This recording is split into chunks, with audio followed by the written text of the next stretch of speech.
সুন্দরী বান নানা ফুলের মধু যাতে আছে গো আছে গো কোন ফুলের মধু গো ধরো আমার মধু গো কেওড়া গোরাম সুন্দরী বান নানা यह मातला नदी है, पश्चिम बंगाल के डेल्टाई इलाके की एक मनमौजी नदी। इस नदी के उस पार का इलाका कभी समुद्री डाकुओं का इलाका था। महकते चावल और घनघोर रहस्यों की वह जमीन थी जहां आज से कुछ 100 साल पहले तक इंसानी बस्तियां आबाद नहीं थीं। कुछ नदियों के बीच उभरे उन दर्जनों टापुओं में घास के लहलहाते मैदान थे या घनघोर जंगल थे। आज से तकरीबन 150 साल पहले इस पार के लोग नावों से उन टापुओं तक जाकर धान की फसल लगाकर लौट आते थे। जब धान की बालियां पक जाती थीं तो उन डाकुओं से पूछकर लोग फसलें काट कर लाते थे या समुद्री डाकुओं के लिए छोड़ देते थे।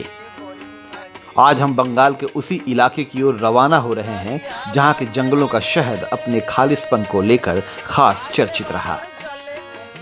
बाद में बस्तियां बस गईं तो वहां उपजाए जाने वाले गोविंद विष्णु भोग जैसे मीठे महकदार चावल, लजीज मछलियों, मीठे पान ने दुनिया भर के लोगों को अपनी ओर लुभाया तो बाद में वहां की खूबसूरत लड़कियों के चलते लोग वहां जाने का बहाना ढूंढने लगे।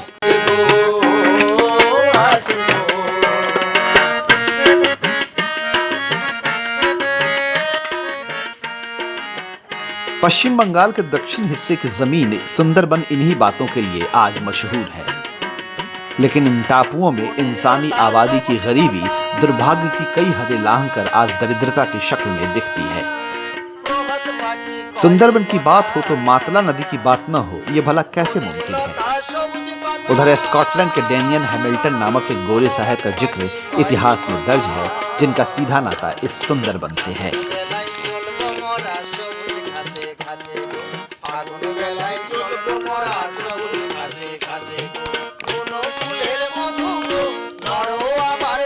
हैमिल्टन एक शिपिंग कंपनी के मुलाजिम थे जिन्हें उन टापुओं पर बस्तियां बसाने का जिम्मा दिया गया था।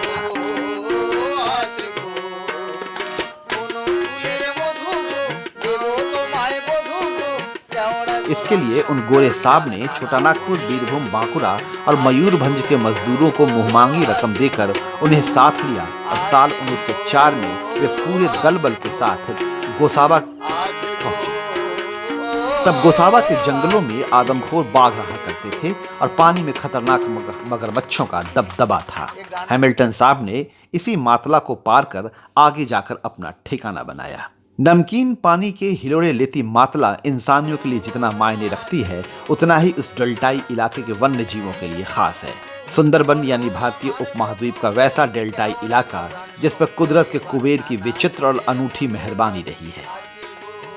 यह नदी मनमौजी है, एक रोज उमड़ने वाली एक ज्वारमुख नदी है, जिसका मतलब होता है वैसी नदी जो खुले सागर से मिलती है और समंदर का ज्वार उस नदी को लबालब रखती है।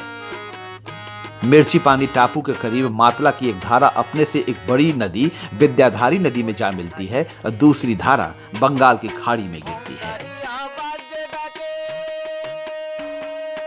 रोचक बात है कि बंगाल की खाड़ी, जिसे कभी कलिंग सागर भी कहा जाता था, वहां से उठने वाला ज्वार 24 घंटे में 2 बार इस नदी को लबालब कर देती है। आपको पता हो कि समंदर से आने वाली धाराएं ज्वार कहलाती हैं और जाने वाली धाराएं भाटा कहलाती हैं, और यही ज्वार भाटा इस नदी के मिजाज को तय करती हैं। भाटा हर रोज 2 बार इस नदी से पानी और पानी में मौजूद ढीला मलबा समुद्र में खींचकर ले जाती है। अभी इस नदी में ज्वार है और इसी ज्वार के बीच हम इस नदी को पार कर रहे हैं और दिन के अभी 2 बजे हैं।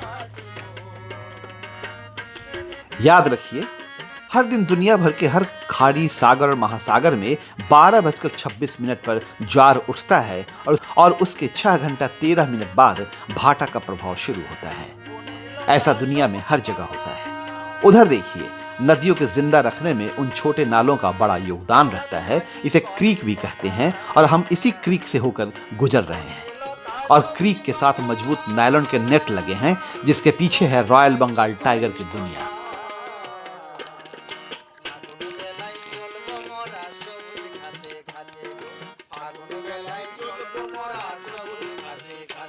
बात बात में मातला का दूसरा छोर भी आ गया है, यानी गोदखाली से गोसावा तक पहुंचने का अपना पहला पड़ाव पूरा हुआ।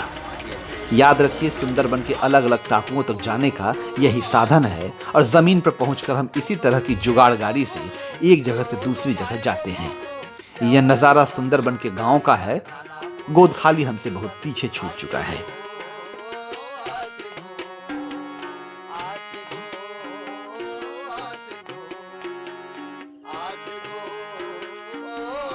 सुंदरबन की दुनिया का सफर जारी रहेगा।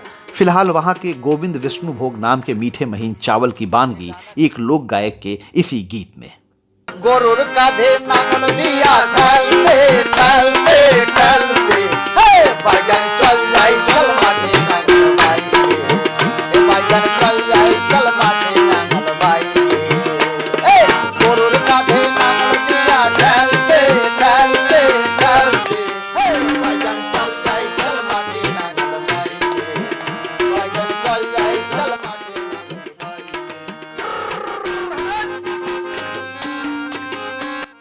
अमरेंद्र किशोर, डेवलपमेंट फाइल्स, बाली आइलैंड, सुंदरबन।